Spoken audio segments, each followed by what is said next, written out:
Hello, everyone. Welcome to Jamaica 411. Thank you so much for joining me today. I'm your host, Michelle Stern. So, I hope you found part one interesting.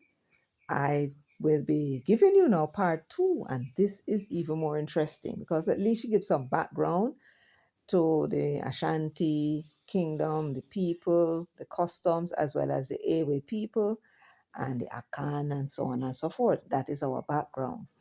And basically, why I wanted to particularly get this kind of information from somebody who is from the continent, who has the experience and the knowledge of the systems there, and can then look at Jamaica, because we don't know our history. We just find ourselves doing things, and we believe it's the right way to do it, except we don't know where all these things come from.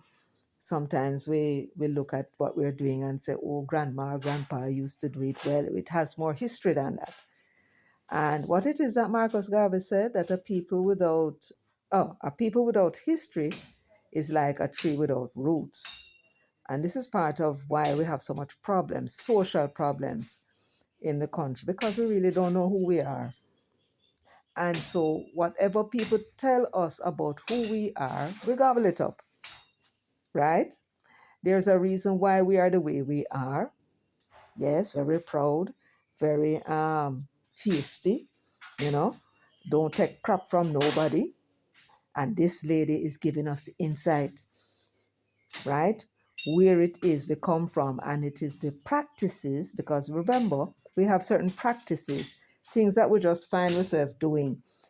Our mothers and grandmothers and fathers teach us these things, and it's coming down the line, just like some of the other behaviors we always talk about, negative behaviors coming from the plantation.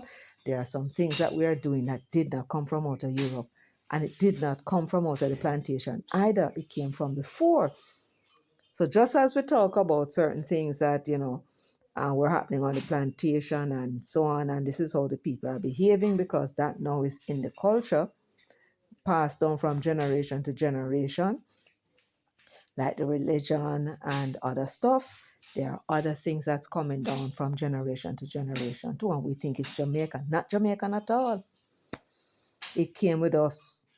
Remember, I always tell you that our ancestors are we. They existed outside of us, and they are also inside of us, right? And sometimes when we, things happen and we react a certain way, quickly, it is usually because we've had that experience in the past, in another life. And I'm not talking about reincarnation. I'm talking about those persons who lived before us, that is a part of us. I said already, and I say it again. There is nothing that make us the person that we are, that came from outside our mother and father. Everything came from them, and they came from some other people, and before that, and on it goes, way back millions of years. Yes, man, that's how it go. So her name is Ya Ajiwa, is going to tell us more about her observations, and she's also going to give us some information about the Accompong Maroons. Now, she would have observed that as an Ashanti, and we would have heard these things but don't fully understand them, and she's going to tell us more. So I want you to listen. I hope you find it informative, and I hope that each and every one who listens to this will share, so that others can understand themselves a little better. And that's the whole idea in this particular series. After today, we're going back to the political business. Yes, man, and I know everybody waiting on that. But sufficient to that time, let's continue to listen to Yaajiwa Abimini. I went to, I won't talk about St. Thomas because we passed through, but I noticed that the form of fish, how they made their fish at Blue Lagoon, and using the coconut oil and everything, firewood, all of that, and the bunny and everything reminds me of Ghana, the Ewes. because I grew up among the Ewes, so I understand the Ewe tradition because my half sister is Ewe on the father's side, and I see a lot of Ewe. I go to border right here in Westmoreland and St. Elizabeth where they do the fish and the bami. The first time I came to Jamaica in '98, I'm sitting in the car, I see these women come with fish and bami and everything. And I turned to the gentleman who brought me, it's my ex-husband. I said to him, hey, um, I would like some of that fish and the cassava thing that they have there. He looked at me and said, how do you know about this? I'm not going to buy you. No, no, you're going to get sick. And you Ghana people, I don't want your people to be all over me. I want you to be in Jamaica and I take you back safely back to your people. And I said, we have that in Ghana. I haven't had it for years. So get me that flat thing. He said, bami. I said, yes, it's cassava. As I saw it, I knew. And I said, we have it in Volta region. I grew up on it. And then finally, reluctantly, they bought the fish and I asked for peppers and onions and we're looking at me. The only thing I wasn't expecting is that vinegar is in there because we don't use vinegar on fish. So I was caught off guard about that. But other than that, Ghana, I go to Alligator Pond, the Ewes. If it's not the Ewes, it's the Gans. If it's not the Gans, it's the Fantis because they're the one at the coast. Yeah? The Bami is more Ewe. The cornmeal is more the Fantis. All of us now eat all those foods in Ghana, but when you want to really zone where the foods are coming from, the Ewes do the Bami mostly and the fish. So when you go to Haiti, they have this jollof rice with this goat meat or beef and stuff like that, which is coming from the Ashanti kingdom as well as Volta region. So you heard, yeah, as you were referring to the Volta region. This is a map of Ghana, and to the bottom right, that is Volta region. This is where she said she grew up with the Ewe people, and it's bordering on Togo on the right. Yes. And the Haitians are very Ewe. All their traditions are wearing all those seashells and all those things. That was their form of worship. They also worship God, but in traditional form, and they say it's voodoo. I grew up among the Ewes, and I saw them using that for all the ancestral belief systems. So me, Lydia, you won't get me wearing certain sea beads because for me, when I see them, it reminds me of the Ewe religion, right? And I remember now they've Christianized us, which is what you were talking about. They've changed our mentality. So when I see it, I say, okay, that's voodoo. But as I grow up, I realize that's our form of worship. The Ashantis have their own, the Ewes have their own, but everyone is still worshiping God. Everyone is still calling on God. If you go to the traditionalist in terms of the priestess, or you go to Volta region or Ashanti or Ghana or Fanti, wherever, Christianity in Ghana now has made us think, oh, these are some for these voodoo people or these traditionalists and stuff like that because Christianity has taken over. But when you really look deep, all the forms of worship they are doing is the same as Christianity, right? When you look at the Catholic religion, you go and you confess your sins, you bring your sacrifices, you do your tithes, you do your offering. When you go to our traditions, when you go to the priest, you bring your goats, your chickens as your sacrifices. If you have money, you add it. In other words, these are ancient practices. They are all ancient practices. And when you go into the Bible, they used to take their goats and goats or sheep and stuff to sacrifice to God Almighty and burnt offerings and stuff like that. We are still doing it. So how did we become voodoos and obias and all of that? And it's black magic and all of that. The church. The spirit realm exists. Yeah, the pastors it's competition for the pastors. So the pastors trying to win you over. The British realm, the spirit realm exists. The good spirit exists, the bad spirit exists. It exists in all of us. It exists in everybody. People say, oh, that child, oh, no, that child can't drink that tea. Oh, no, that child. I said, we are the ones who spoil the kids. When they were coming from the womb, they didn't come with any memo to tell us that they are going to eat this or they are going to eat that. And we spoil them. It's what we train them. That's what they become. If you train a child as a Christian from childhood, that's the mentality. If you train a child that is voodoo and they grew up in that home and you make them feel like it's voodooism, that's their tradition. If you train them as a warrior tribe, that's their tradition. You can't change Accompong. They were warriors. Till this day, they are still warriors. Their children are trained. You can't attack a compound and get away because that place will rise like the Ashanti kingdom. They're just lying low. But if you try, they will go to war, right? And it goes back to the Ashanti kingdom. But we're in modern times, so everybody tries to do things peacefully. Let's talk, let's talk, let's talk, until you get an America that comes and drops bombs on you and take everything from you. So maybe one day somebody will take and decide to drop a bomb there. If they don't have those kind of tools to fight back, but they will fight. Traditions ain't going anywhere. They're embedded in you, they're embedded in me, they're embedded in everybody. What you grew up with in Jamaica is embedded in you. You may not go into it or do it, but it's embedded in Or you. recognize Or recognize. that is really your tradition coming Yeah. from the continent and not Yeah. coming out of Europe. Yeah. So, and then we have the westernization or the colonialization. I just use them interchangeably to mean the white man's world without zoning and say British or this or that. Just the Western or European. colonization.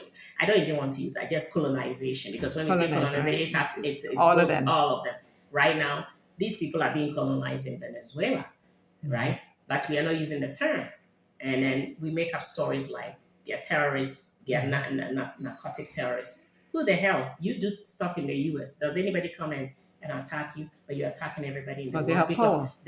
there is oil, there is gold, there is diamonds, wherever there is something, the colonial minds and masters want to take it over. The saddest part is most of us who are brown, ebony, have also joined them because our minds have been erased. Our color don't matter anymore. So now you travel and you see somebody with your color, you think, oh, that's another black person. Let me go say hello. No, they are black in color. Their minds is colonized. My friend from the Ivory Coast call them coconut or Negropeans. They are Negroes.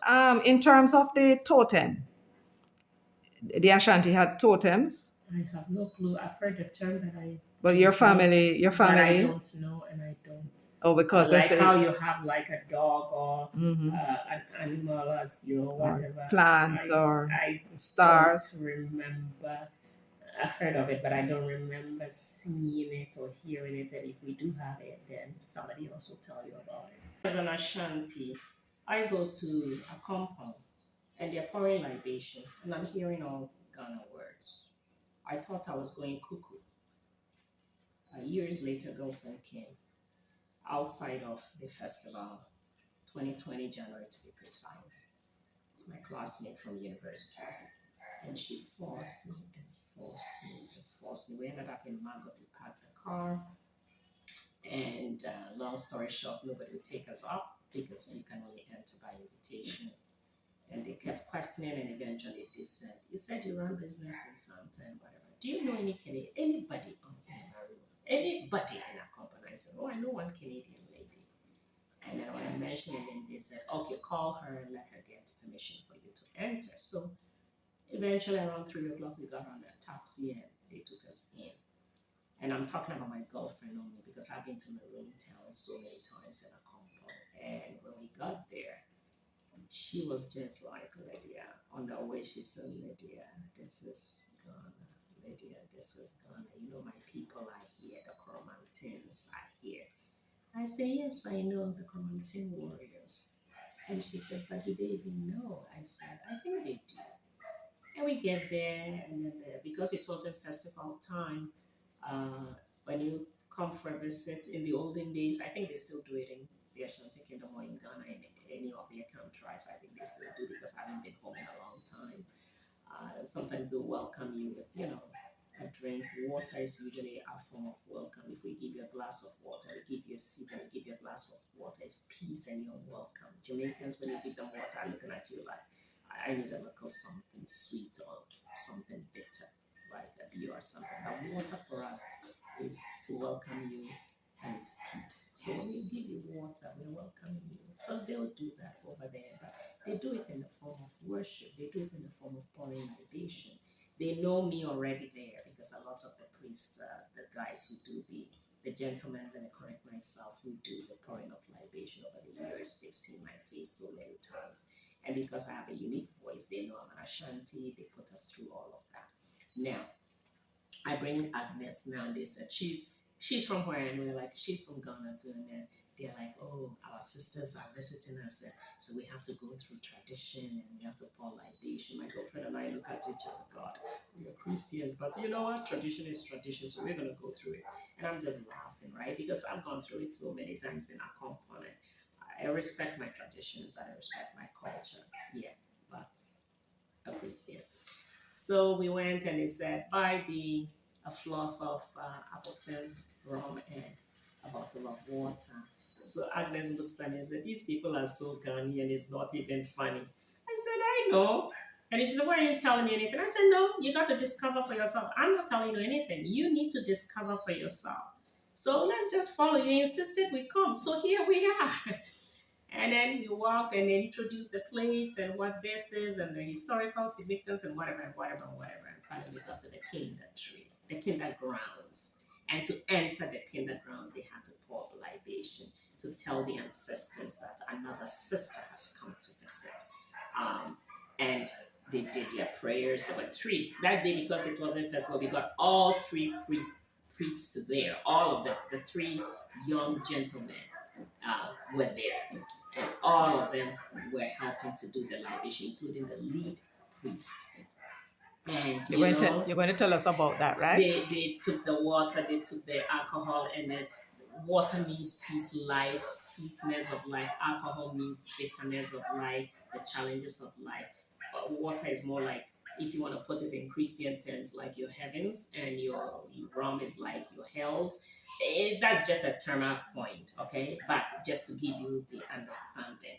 And then they pour the libation to thank the ancestors, to let them know one more has come from Ghana to visit, and they did the libation and they spoke. The people say they are chanting, they are not chanting. They've been passed down from generation to generation. I think it's now 276 years or 275 years from when that treaty or whatever was drawn up.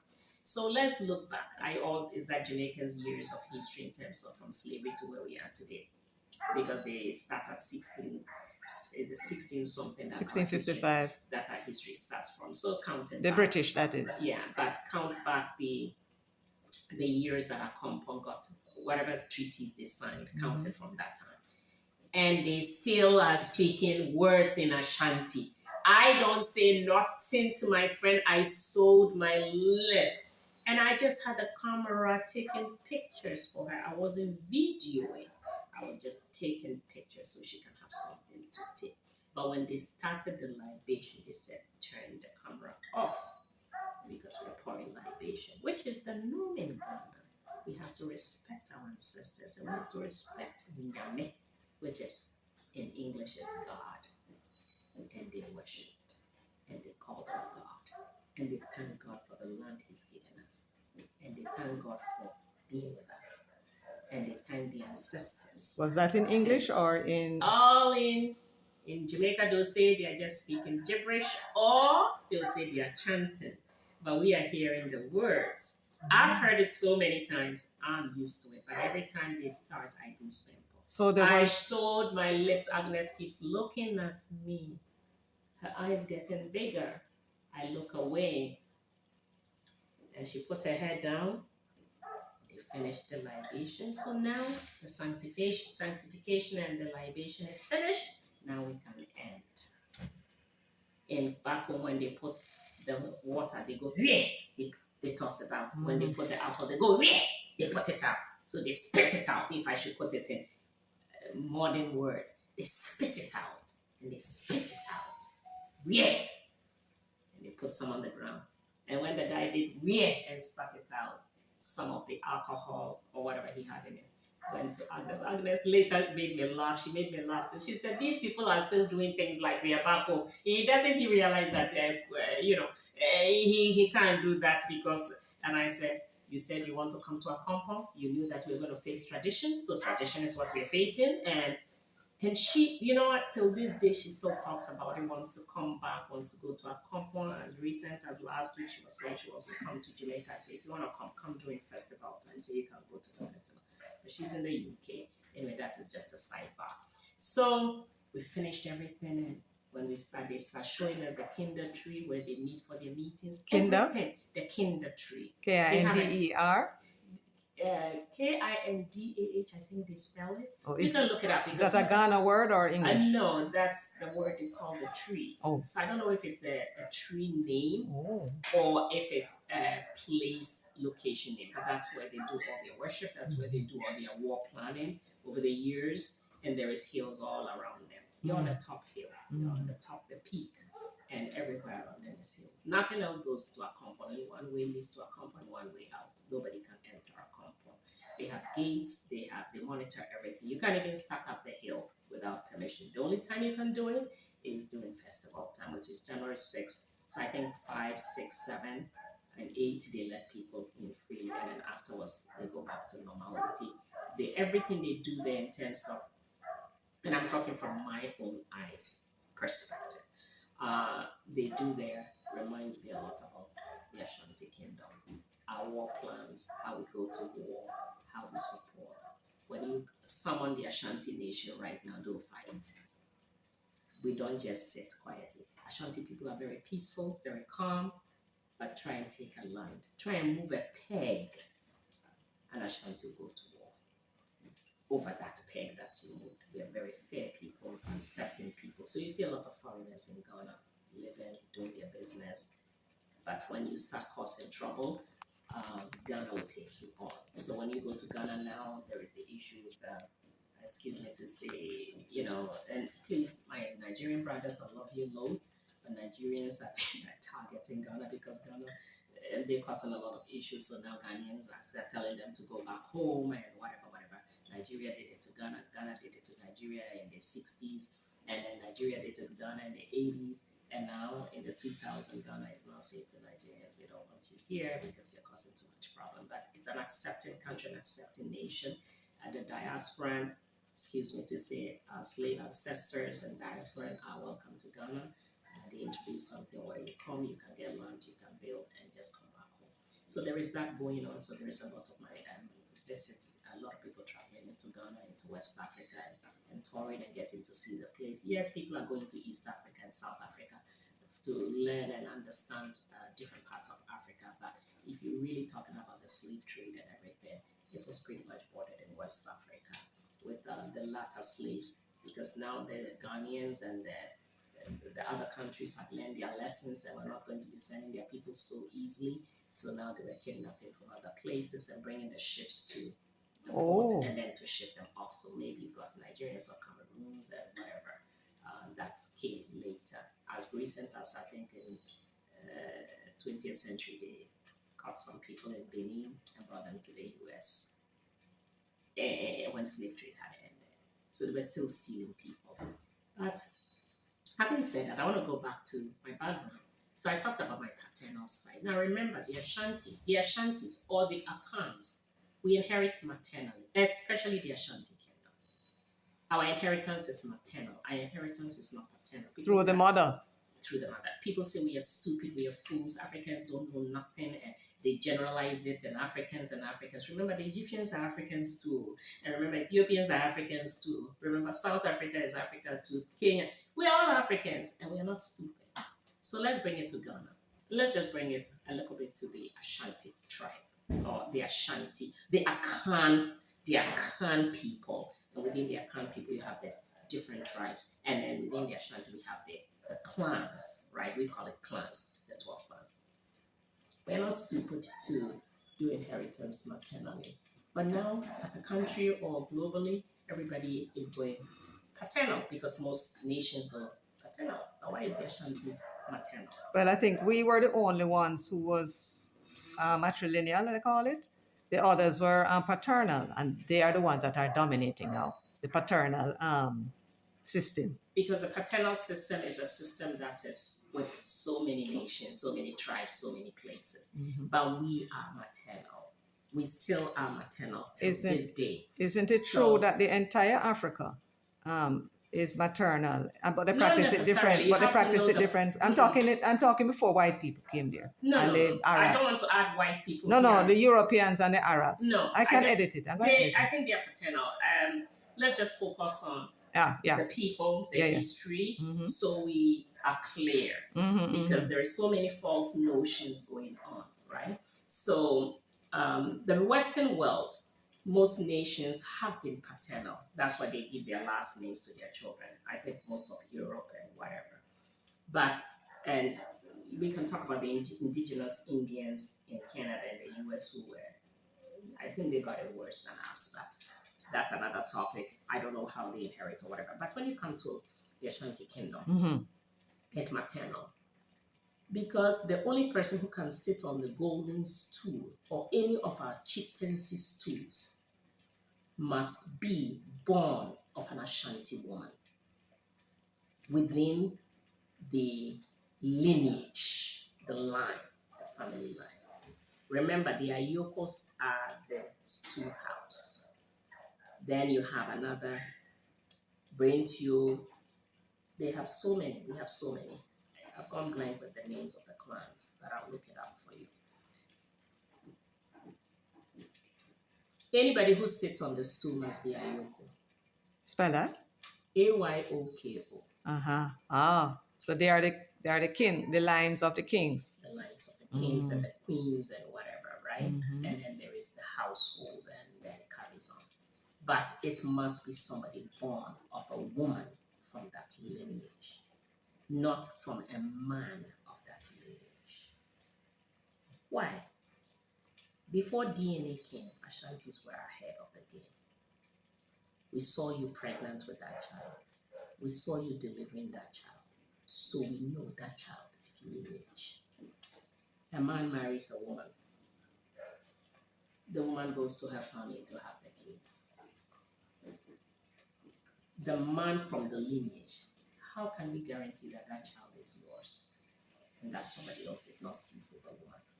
To avoid all those arguments, it's a woman within the lineage whose child sits on the throne. And for that reason, when a woman has a child, her brother is responsible for the children. So when the brother now goes and marries you, and he has kids with you, your children, let me just say you are outside of that lineage, right? You're in another clan. Let's use that for example. Your brother is responsible for your children. So that has carried up until today. So now we migrate. I have my kids. The man says, I'm gone. The children are yours. I'm a pure Ashanti. My ex is a pure Ashanti. You have a problem, you split up. He says, oh, well, the kids are yours anyway. So your brothers have to look after the kids. So we have what we call wofa sie or me wofa se, uncle. So the woman's children look always up to their uncles. Then their uncle's wife's children must look up to their uncles. If they are unlucky to have no uncles, good luck to them. If your father helps you, you are blessed. If your father don't help you, nobody cares. It's not anything new. It's not an issue. But in modernization, westernization, colonialization, they say, no, it's your child, your sperm. You got to look after that child. So now we migrate and come abroad and we have kids with our men, and then the kids are ours. And then the government is saying the kids are the man has to look after the kids. So there's been a lot of divorces over that. And then the government is forcing the women to sue the men so that they can get child support. And we are sitting there going, the children are mine. If the man wants to contribute, no problem. And the men are going, the children are not mine. So now we have conflict of cultures and laws. That is where the problem is. We are in the Western country. You got to give the children your last name. So our children have the man's last name. But reality is the children belong to me. Culturally. We don't run away from who we are. So that's just a little tip on maternal inheritance. If let's say the town and the village that I come from, the next kinship falls on me, or I have to be the next queen mother or whatever, and I say no, my children can sit on that stool because it's from the maternal side. But my children's children cannot sit on the stool. is not, because their mother is different. So always remember, anything to do with the Ashantis is all maternal all the way. I can only talk Ashanti. Other clans are there who also have the same lineage, but westernization. So now we're giving our kids the last name and whatever and whatever. But the kids are mine. My ex looked at me and said, "The kids are yours." And Canada is going, we're getting child support. So they're taking these men to court. A lot of us went to court unwillingly because we know our culture, but we live in Canada and the country has its own laws, right? So in the same way Jamaica has its own laws, the men have to look after their children. Because when you look at Jamaica, historically, the white or the colonial masters imposed their systems on us. So I come to Jamaica and I see and I respect the people, because the man could be as young as 16 and mistakenly made somebody pregnant, and in 2 days in sitting there they have a baby, and they're clamoring for their child. Yet people think our black male don't look after their children, and they do.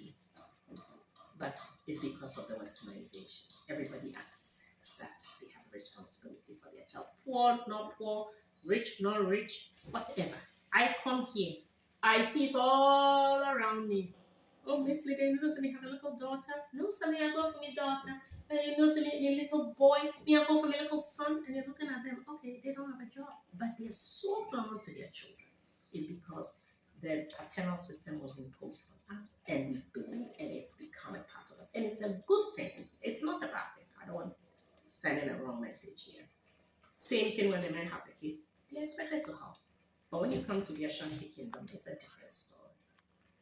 It's maternal inheritance. So most of us from the Akan, we don't fight with the men too much. And people tell us that we are stupid. We are fools. We know who we are.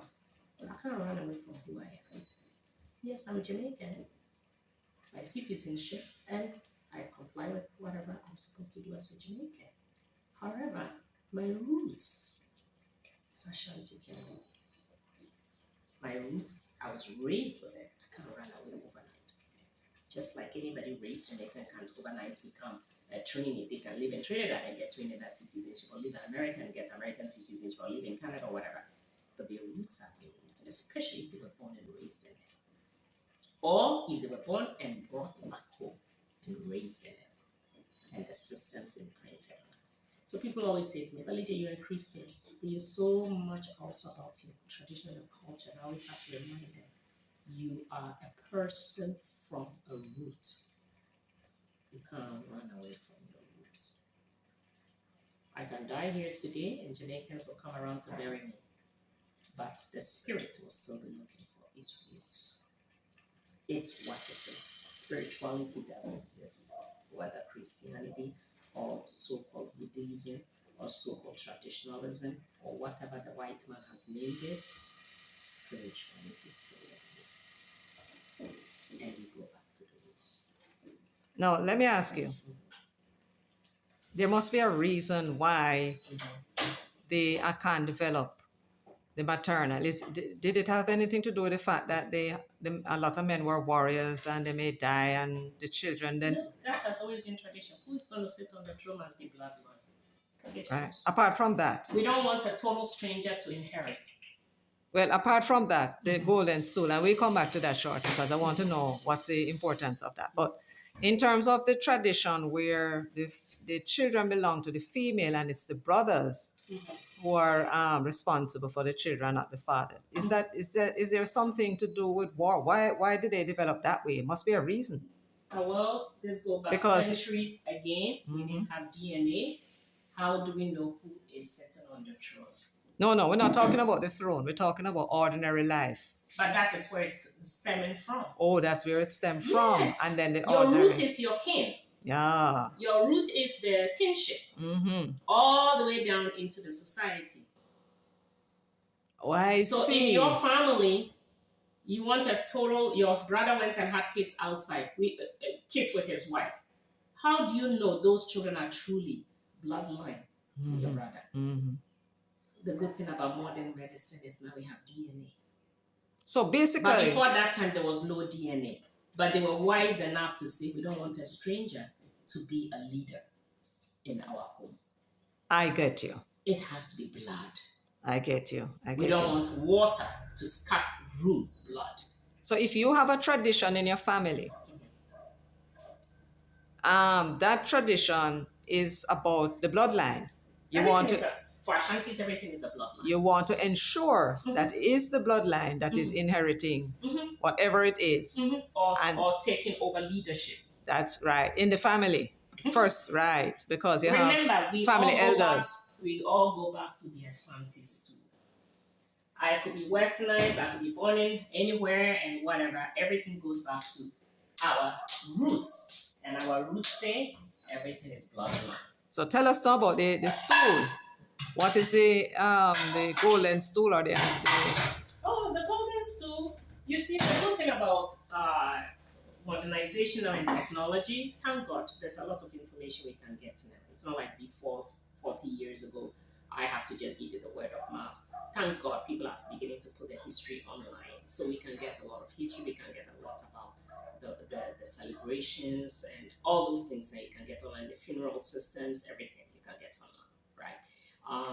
But the golden stool is the heart and soul of the Ashanti kingdom. As any household, you have a household in Jamaica, you have your forebears, your grandfather, your grandmother, your great-grandfather, your great-grandmother. Right now, if somebody died, the whole family come together. There are some leaders that are selected to lead. Right? The elders. In our elders, but in our culture, it follows a certain norm, right? So, for example, excuse me to say, my mom just died.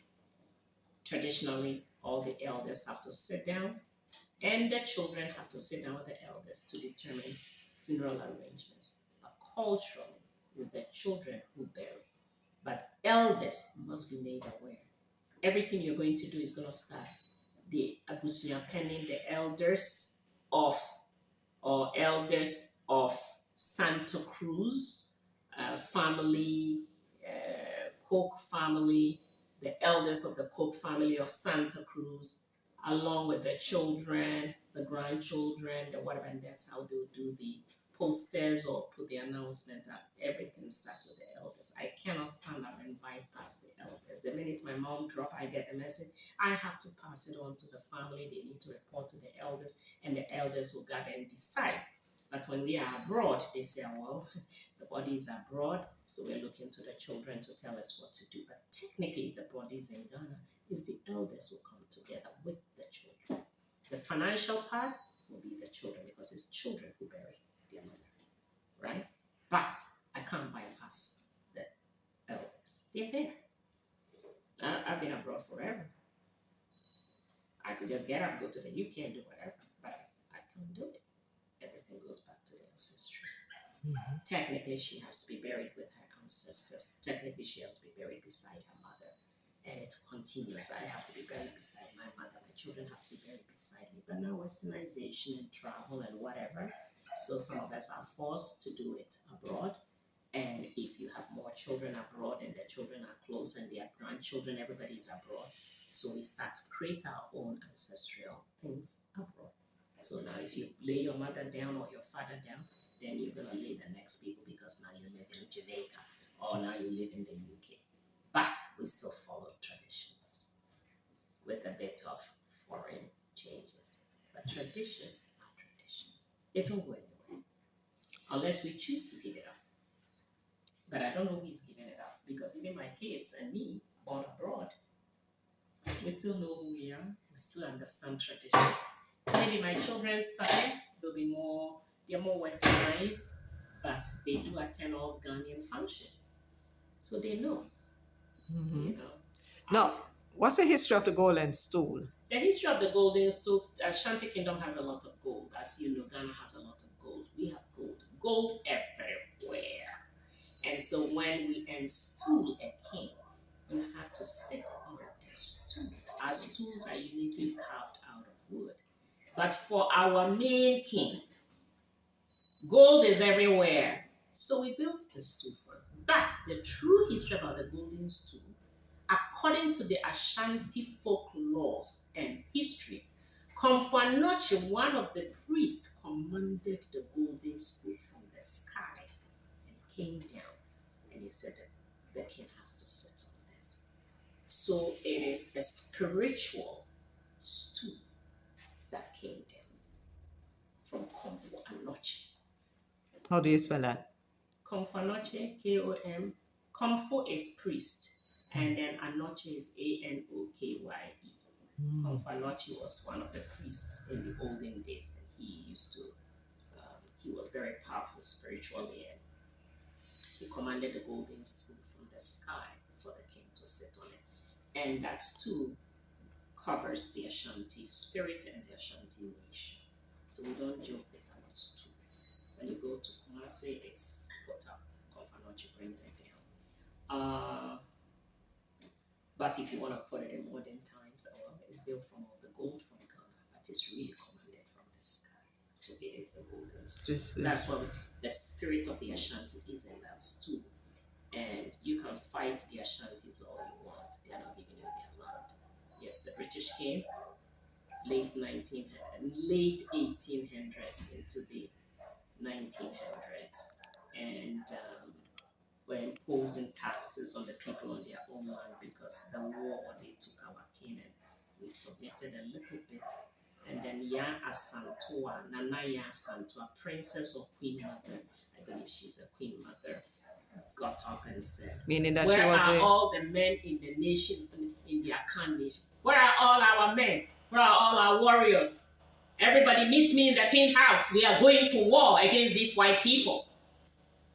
And they all came together, and she led the war against the British in 1901, and they beat the British mercilessly, and the British left the Ashanti kingdom to rule their own, do their own thing. So our kinship is still back, and it's there.